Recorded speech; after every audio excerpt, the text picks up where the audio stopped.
Welcome back to Reddit Tales by Uncle Sammy. I see you, I appreciate you, and I'm thankful you subscribe and keep showing up. This space is built on your insights. Leave your thoughts and lessons below. Now, cue the tension, cue the truth, let's get into it. There is a particular kind of disrespect that hides behind sophistication. It sounds polished, educated, even cultured. So you talk yourself out of calling it what it is. In this story, the lesson is simple. When somebody keeps correcting you, shrinking you, or translating you in front of their family, do not mistake that for refinement. That is rehearsal for control. The moment you feel yourself performing just to be accepted, stop and ask whether you're being welcomed or evaluated. Before we get into this relationship drama revenge story, tell me this in the comments. If your partner let their family disrespect you at dinner, would you walk out immediately or stay quiet and watch?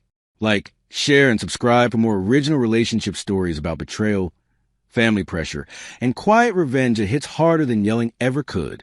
The night Sabine Devereux told me I was finally meeting her parents, I stood in my kitchen in Baltimore ironing the same white shirt 3 times. My row house radiator hissed like it had an opinion. Rain tapped the back window over the sink, and on the counter beside me sat a bourbon pecan pie from a bakery near Lexington Market, still warm enough to fog the box. We had been together for 16 months, long enough for toothbrushes at each other's places, long enough for quiet Sunday mornings, long enough that I had already been talking to a jeweler in Mount Vernon about a ring I had no business buying if I was still guessing. Sabine said her parents were particular, which was one of her favorite words. She used it for wine glasses, fonts, airport pickups, and people who chewed too loudly. She was 32, sharp as a paper edge, the kind of woman who could walk into a room with bare walls and immediately start rearranging the air. She worked in Washington, D.C., branding luxury events for hotels that smelled like cedar and lemon oil. She corrected menus in restaurants under her breath. She folded paper napkins into neat rectangles before eating. When she was anxious, she rolled the rings on her fingers around and around like she was tuning herself. I was 35 and worked as a senior credit analyst for a community bank downtown, the kind of place that financed barbershops, daycares, churches, carryouts, and family businesses that bigger banks barely looked at. I liked numbers because they told the truth eventually. At night, I restored old tabletop radios on my kitchen table under a gooseneck lamp, brushing dust from tubes and waiting for static to turn into music. Sabine called that hobby charming, in the way people call a thing charming, when they do not understand why it matters. I had learned patience from circuits, and from my grandmother Evie, who had taught me more than she knew. My grandmother was from Opelousas, Louisiana, and when I was a boy she would sit me at her yellow Formica table with chicory coffee. She let me sweeten too much and speak French to me until my ears adjusted. Nothing fancy. Church French, kitchen French, family French. She used it to tell stories, to recite prayers, to complain about people who overstayed. Later I took classes in college and polished what she gave me. I almost never mentioned it, because there was rarely a reason. It lived in me the way a childhood hymn lives in you, ready when called. Sabine knew I had family in Louisiana. She did not know what else came with that. She arrived that Saturday in a silver coat and impatience. "Not the brown shoes," she said before she kissed me. "Were the black pair. My mother notices shoes." I laughed because I thought she was joking. She was not. On the drive down to Prince George's County, she kept adjusting things. My collar, the way I held the pie box, the volume of my voice when I asked whether traffic would thin after Laurel. "Please do not tell the story about the repossessed church van," she said. "My father respects seriousness." I told myself she was nervous. I told myself people got strange around their families and returned to themselves later. Her parents lived in a large brick colonial at the end of a cul-de-sac where every lawn looked disciplined. Porch lamps glowed amber through a fine cold mist. There was a bronze knocker on the front door shaped like a lion's head, and when Rochelle Devereux opened it, warm air rolled out carrying thyme, butter, and furniture polish. She was beautiful in a composed, deliberate way, with silver at her temples and a silk blouse the color of deep water. Her handshake was brief. Her eyes moved over me once, not rudely, just thoroughly. Behind her, framed photos lined the hallway. graduations, galas, church anniversaries, a family that had spent years practicing stillness. Milton Devereux met me in the study with jazz low on a turntable and 2 fingers of bourbon in each glass. He had the voice of a man used to being listened to without repeating himself. He asked where I grew up, what my parents did, how long I planned to stay in banking, and whether I intended to remain in analysis or move into leadership. Those were his exact words. I answered as plainly as I knew how. West Baltimore. My mother worked 30 years at the post office. My father drove MTA buses until his knees gave him trouble. I managed portfolios informally already, I said. He nodded, but in that room a nod felt less like approval than notation. Dinner was in a formal dining room with a chandelier that made the silverware look colder than silverware should. Rochelle had set out linen napkins through brass rings, and her cobalt blue gumbo pot sat on a trivet in the center, like a family heirloom. There was roasted chicken with lemon, butter beans, collards with smoked turkey, and skillet cornbread that smelled so good it nearly relaxed me. Sabine sat straight back across from me in a cream sweater and small gold hoops, every inch of her arranged. At first it was ordinary enough. They asked about my work, my church, the old radios. Sabine smiled at the polished version of me she had apparently submitted. The first switch happened lightly. Rochelle asked Sabine in French to pass the hot sauce.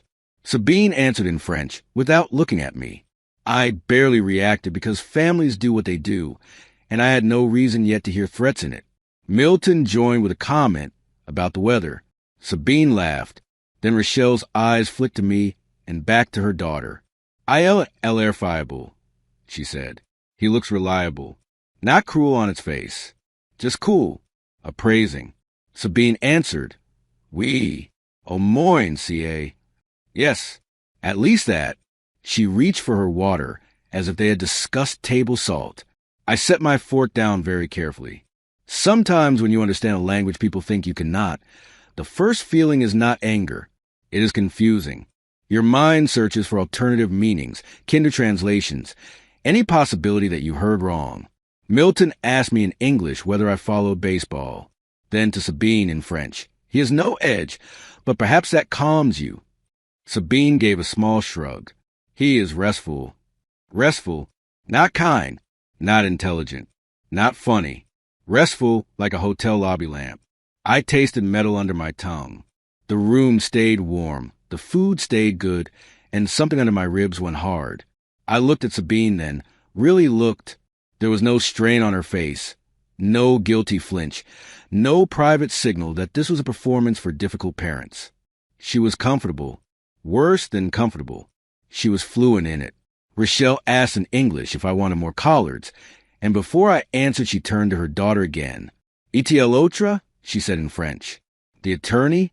Sabine dabbed the corner of her mouth with her napkin. "Adrian was too visible," she said. "Too much appetite." Milton chuckled. "And this one?" Sabine looked at me and smiled the same smile she used in hotel lobbies. "This one stays where you put him." That was the moment I almost stood up. I could feel the exact shape of it in my legs. I could have said, in clean measure French, that I was sitting right there, and that none of them were as subtle as they imagined. I did not. I stayed seated for 2 reasons, and I know them clearly even now. First, my mother taught me that some confrontations cost you more because of where you have them. Second, I needed to be sure. The truth was ugly enough already. I was not going to let them turn it into me being emotional, mistaken, or rude in their house. So I stayed and listened. Once I stayed, they got bolder. That is what contempt does when it feels safe. Milton asked me in English about community banking and whether defaults were rising. While I answered, Rochelle said softly in French, "His hands are nice. He works." Sabine said, "Yes, and he always shows up." Milton replied, "A dependable man can be useful during a demanding season." Useful, demanding season. They were discussing my place in her life like they were choosing a rug that would survive winter. I kept my face still and broke my cornbread into equal pieces because my fingers needed some task other than tightening around the fork.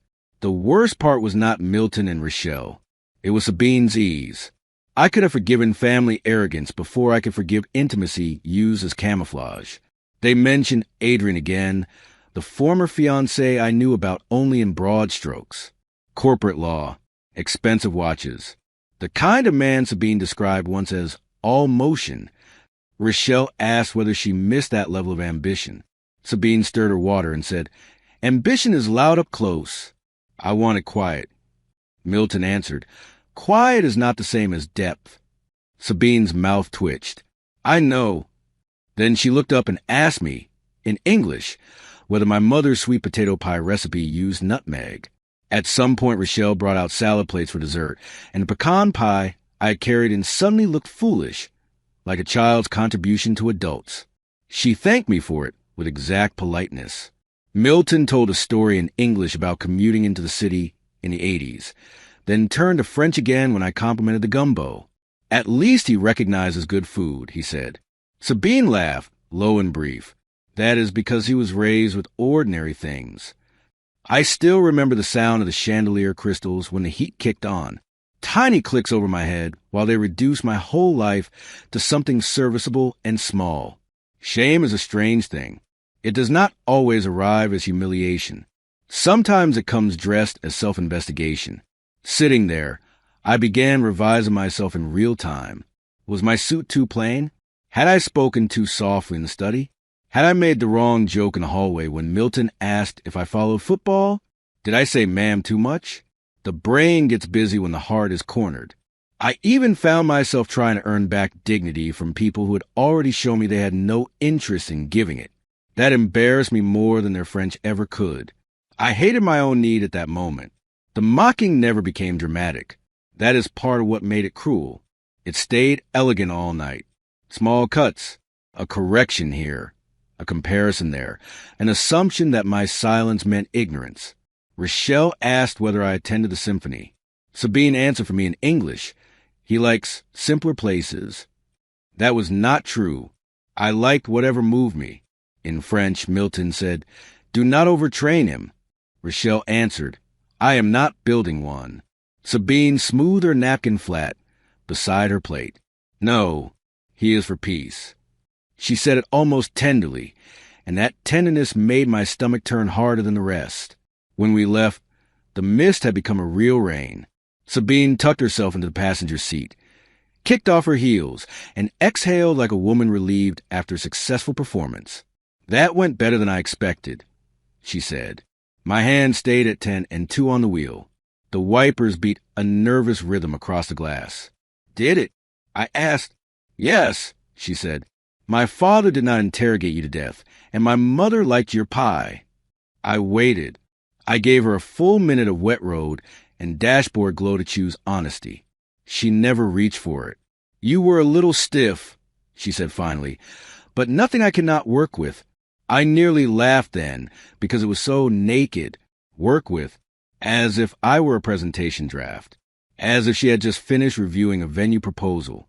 I could have confronted her right there on the Beltway, could have pulled into a gas station and ended it under fluorescent lights while someone mopped around the coffee station.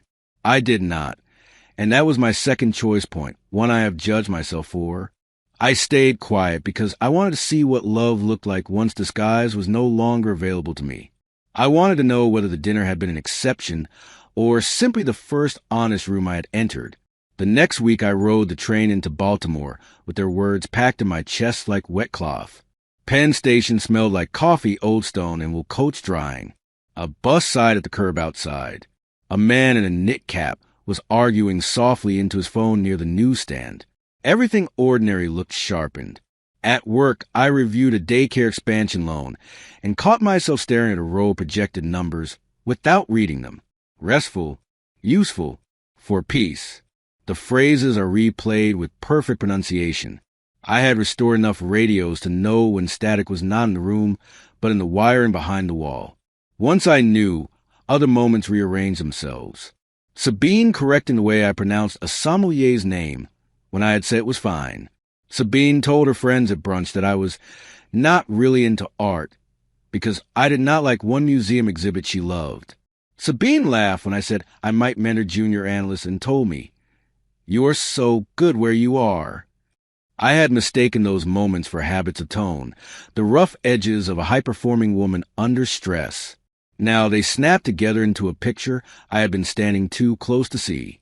Some people do not date you. They edit you for private use.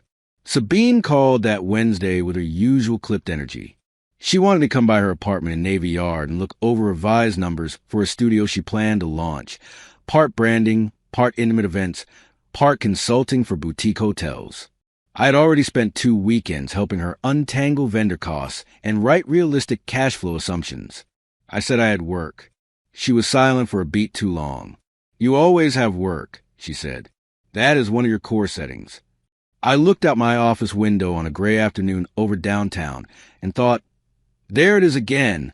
Me, reduced the setting. That night, I opened the cedar box where I kept the ring estimate from the jeweler, a train ticket stub from our first trip to Philadelphia, and one of my grandmother's recipe cards written in slanted blue ink. On the back of the card, she had written a line in French years ago when I left for college. Respect yourself before you ask anyone else to. I sat with that for a long time. Then I called the jeweler and told him to stop. Not cancel entirely, just stop. Hold the design. I could hear his pencil pause on paper. Everything all right? He asked. Not enough. I said, you would think clarity would make action easy. It does not. Clarity often arrives before courage and waits around irritating you. I still went to Sabine's apartment that Friday because a part of me wanted the version of us that existed before the Devereux dining room to come walking back through the door. Her place smelled like bergamot candles and expensive hand soap. She had mood boards spread across the dining table. Finally, she said when I stepped in, I need your banker brain. That phrase settled on me heavily. Not my judgment, not my care, not even my honesty. My banker brain, a tool she could pull down from a shelf. I chose not to confront her then either, and I know exactly why. If I had said, right there in that clean apartment with the city lights behind her, I understood every word your family said, she would have cried. Sabine did not cry often, but when she did, people around her forgot the original problem and started tending to her feelings like an emergency. I was not willing to become the comforter in my own humiliation. So I did something colder and, for me, harder. I disengaged in increments. I gave generic comments on her projections. I stopped building her formulas. I took my spare key back when she was in the shower. Distance changed our conversations almost immediately. You feel odd, she said over dinner one night at a small place near Easter Market where the butter beans tasted like smoke and pepper. Odd how? I asked. She rolled a ring around her finger and looked at me too carefully. Not available. I wanted to say, available for what? To be translated? To be resized? Instead, I said, I have been busy.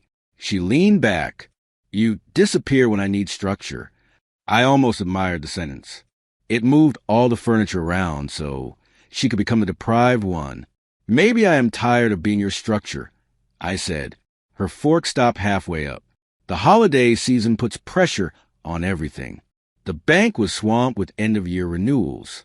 Church calendars filled with concerts and toy drives. Every block in my neighborhood seemed to smell like cinnamon or fryer grease. Sabine, meanwhile, got more aggressive about her studio. Her mother's etiquette workshops had outgrown the space above the florist in Bowie, and now Sabine wanted to combine Rochelle's brand with her own into a polished event and training space in D.C. It is elegant, multi-generational, culturally specific, she said one night, pacing her kitchen. It will print money if the financing is disciplined. Then she stopped, which is where you come in. There it was, plain at last. She wanted more than approval from me. She wanted access. I asked who else was involved. My parents, obviously, she said, and my brother is helping with lease negotiations. I kept my face neutral. You should work with someone outside the family, I said. She frowned. That is what you are. I almost smiled at the cruelty of that accident. Outside the family. Close enough to use. Far enough to mock. I am not the right person for this, I said. Sabine stared at me as if I had answered a simple question in the wrong language. Do not be difficult, Kendrick. Difficult. The man at dinner had been restful. Now it is difficult. She invited me to lunch with her parents the following Sunday after church. As if the first dinner had been such a success, we were naturally building tradition. I went, not because I wanted to, but because avoidance had started to feel too much like permission. We met at a restaurant in Largo with white tablecloths, trying hard to be grand. Rochelle wore a camel coat and offered me a smile several degrees warmer than before. Milton asked about the bank and whether small business lending would tighten in the new year. Sabine touched my wrist when she laughed. They were performing now, and once I saw it as a performance, it looked flimsy. I made a decision the next morning at work. It was not dramatic, and that is exactly why it mattered. I walked into my director's office, closed the door, and disclosed a personal conflict involving a prospective borrower tied to someone I was dating. I asked to be recused from any review, informal guidance, or internal recommendation connected to Sabine, Rochelle, Milton, or any company they controlled. My director, a patient woman named Denise who had seen half the city try to mix romance with lending, listened without prying. "Good boundary," she said. "Send me the names in writing." I did. That email was the cleanest revenge I have ever taken. Let me be precise about that, because people hear the word revenge and imagine sabotage. I did not tank their file. I never touched it. I did not whisper in hallways or plant doubts in committee meetings or make a single phone call meant to harm them. I simply removed the advantage they assumed was theirs. Sabine had spent months treating my steadiness like furniture. The Devereux family thought they could diminish me in private and still benefit from my labor in public. My revenge was refusing to carry them 1 inch further. It sounds small until you understand how many polished people have built entire lives on borrowed effort from those they quietly disrespect. Sabine sent me her deck anyway. 46 slides. Beige branding, gold accents, language about legacy and curation. Her revenue assumptions were inflated, her occupancy projections were fantasy, and her expense line for staffing was insultingly low. In earlier months, I would have rebuilt the whole thing in 2 nights and left comments clear enough to save her from embarrassment. This time I replied with 3 bland sentences. Review your assumptions, tighten fixed costs. Consult counsel on lease exposure. She called immediately. "That is all?" she asked. "That is what I have," I said. "You used to be more generous." I looked at a half-restored Zenith radio on my table. "You used to be kinder," I said, and hung up. For a week she oscillated between icy and sweet. Good morning texts with no warmth. Then late-night messages saying she missed the version of us that felt aligned. That was her language when she wanted accountability, without naming an offense. I did not bite. One evening after choir rehearsal at my church, while people stacked folding chairs and somebody's little boy chased a cough drop on the pews, I sat in my car and admitted the truth I had been avoiding. I was not staying because I loved her too much to leave. I was staying because I hated the idea that I had offered something sacred to a woman who found it merely convenient. In February, Sabine invited me to a tasting at a converted carriage house in Northeast D.C. It was for potential investors, partners, and a few friends who could make the venture look respectable.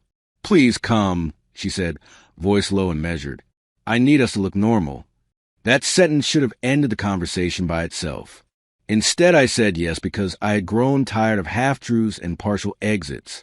I wanted one clean ending, not a slow leak. I also suspected her parents would be there, and I wanted them all in the same room when I finally put the mask down.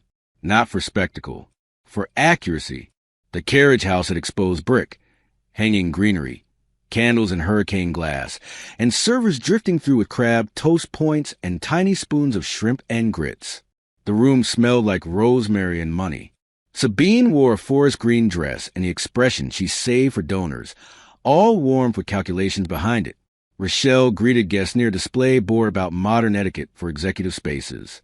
Milton held court by the bar in a navy suit and gold cufflinks. When he saw me, his smile carried something like relief. That told me enough already. They still thought I was part of the infrastructure. They had no idea the floor had been removed months ago. For the first half hour I watched. That was always my talent. Sabine introduced me to 2 hotel managers as my partner in finance and in life, which almost made me laugh. Her mother praised my discipline. Her father said steady men were rare. Then, near the small dessert table where somebody had arranged miniature lemon tarts with edible flowers, I heard Rochelle murmur in French to Milton, "As long as he stands near the lending people, the room relaxes." Milton answered, "He makes the venture look grounded." Sabine joined them and said, "After tonight, I can manage the rest." Manage. Grounded. Again, they reduced me to function, forgetting language has memory. I stepped closer, picked up a tart, and answered Rochelle in French, so cleanly she nearly dropped her glass. "You never needed to simplify around me," I said. I understood the dinner in October, the lunch in December, and this conversation just now. Their faces changed in sequence. First confusion, then calculation, then the smaller, uglier thing underneath. Sabine went pale in a way I had never seen on her. Milton straightened. Rochelle's mouth parted, then closed. Around us, guests kept mingling, unaware. That was the beauty of it. No shouting, no spectacle. Just truth entering the room at its natural volume and making all their elegance look suddenly cheap. Sabine touched my arm. "Come with me," she whispered. "Now." We stepped into a side hallway near the restrooms where the brick gave way to plaster and the sounds of the event dulled. For a second she just stared. "How much did you understand?" she asked. I looked at her and felt something sadder than anger. Enough to know I was a season, a tool, a calming prop, and the safe man you thought would stay where you put him. She pressed her palm to her forehead. "You should have said something." I almost smiled. "At your parents' table? So you could call me dramatic in 2 languages." She did cry then, right on schedule, but I was ready for it. "It was complicated," she said. "My family talks like that. They talk in shorthand. They are critical with everyone." I shook my head. "No, criticism is honest and maybe harsh." That was contempt. She tried another angle. I was trying to keep peace.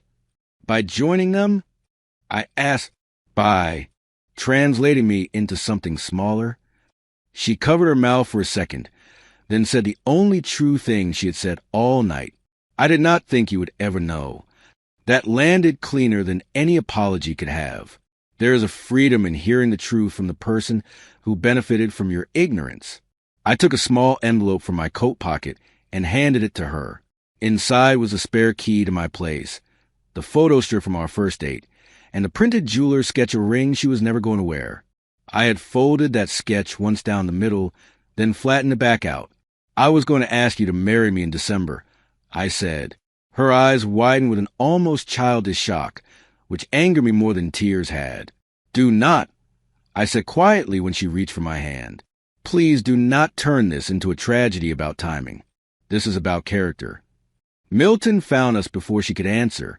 He must have seen enough in our faces to understand the broad outline. "What is going on?" he asked. I switched back to English because some things deserve witnesses. "I am ending this," I said, "and for the record, I recuse myself from anything involving your family's financing weeks ago. I have not interfered. I have simply stepped out." His jaw tightened. That was unnecessary. "No," I said. "Mocking a man in a language you think he does not know and then expecting professional help is unnecessary." What I did was clean. Rochelle stood at the hallway entrance, silent, finally unable to manage the room. I left before the event ended. Outside, February air slapped the heat from my face. Traffic on Florida Avenue moved in impatient bursts, headlights sliding over wet pavement. My phone started buzzing before I reached my car. Sabine once, then again, then a text from Rochelle, "We should speak privately." Then Milton, "This is unfortunate and emotional." I laughed at that one, sitting behind the wheel in a dark parking lot. Emotional, the old trick, make the injury secondary to the reaction. I put the phone face down, rested my head against the seat, and let myself grieve the right thing at last. Not Sabine, not the future I had imagined, my own refusal to see. The weeks after were quieter than I expected. No screaming fallout, no dramatic social media nonsense. Just the administrative sadness of untangling a life before it fully merged. I mailed back the sweater she had left at my place. She sent a box of books and one of my cuff links. I switched my gym. I stopped taking the exit toward her apartment without thinking. At work, Denise told me the Dever-related application had moved elsewhere and that it was not especially strong on fundamentals. That was all she said, and all I wanted to know. Their trouble, if trouble came, belonged to the numbers they had chosen, not to me. Spring in Baltimore arrived slowly, with dirty snow giving way to rain-slicked brick. Then daffodils by church steps and old men reclaiming the benches outside the corner store. I spent more evenings at my kitchen table with radios. There is comfort in honest repair. A broken capacitor is broken. A loose wire is loose. No one cries and tells you the circuit was only being complicated. On Saturdays, I got my hair cut on North Avenue, listened to men argue about the Orioles, and answered, "Nah, not really," when they asked whether I was seeing anybody. Some grief is easier to carry in places where nobody expects a polished explanation. I also started therapy, which I say without embarrassment, because humiliation can leave roots behind if you do not pull them. My therapist asked why I had stayed through so many smaller signs before the dinner. I told her the truth. Sabine admired things my neighborhood and my upbringing had not always taught me to admire myself. Order, refinement, precision in public. I like being chosen by a woman who moved through expensive rooms without apology. Somewhere in there, I confuse her approval with my growth. Real growth does not require self-erasure. That was a hard sentence to earn. Harder, maybe, than leaving her after the French ever was. Sabine came to see me once, in May, on a Saturday afternoon, while I was re-shellacking the wood case of a 1940s Emerson radio. I almost did not open the door, but I was tired being haunted by possibilities. She looked smaller somehow, not physically, just stripped of arrangement. I was wrong, she said before I could speak. Not just at dinner. In this way, I use you to feel steady while I perform for my parents. That was closer to accountability than anything she had offered before. I let her say it. Then I said, "I believe you mean that now. I also believe you meant the other thing then." She stood in my doorway with spring pollen collecting on the shoulders of her black coat and asked whether there was any way back. I thought of the dining room chandelier, the cobalt blue gumbo pot, the little click of crystals when the heat came on. I thought of the hallway at the carriage house and the look on her face when I handed her the ring sketch. "No," I said, "because I would never stop wondering when you were translating me downward in your head." She flinched, but she nodded. "That is fair," she said. "It was the most respectful exchange we ever had, and it happened after we were already over." Later that summer, I heard through a mutual friend that Sabine's studio had downsized before launch. The lease terms were too aggressive. Build-out costs rose. Investors got cautious. Rochelle kept her workshops above the florist. None of that gave me joy. Exactly. Satisfaction is not always smiling. Sometimes it is simply seeing cause and effect restored to the universe. Meanwhile, I was promoted to portfolio manager and given a cluster of neighborhood development accounts I had wanted for years. Denise told me I had a reputation for judgment and clean boundaries. I thanked her and thought about how expensive that lesson had been. Some promotions are paid in dignity first. I still use French, though maybe differently now. When I visit my aunt in Louisiana, we sit on her porch and speak the language the way my grandmother did, not to hide a knife in it, but to remember who belonged to us before money and posture got involved. That matters to me. I refuse to let one family's vanity steal a whole inheritance. Sometimes when I am tuning a radio and the signal snaps into place, I think about Sabine saying I was restful, and I almost forgive the insult for accidentally pointing towards something true. Peace is not weakness. Steadiness is not small.